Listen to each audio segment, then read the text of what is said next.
Sabina Cipolla 40,56 a metà gara, intanto Lamberti, Arioli, Bianchi, Biava, Garuti e Papa in zona cerimoniale.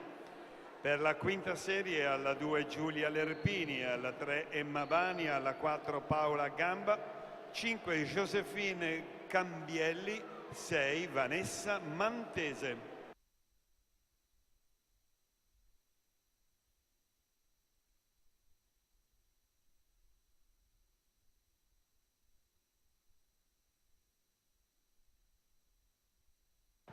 Sabina Cipolla 1,24,78.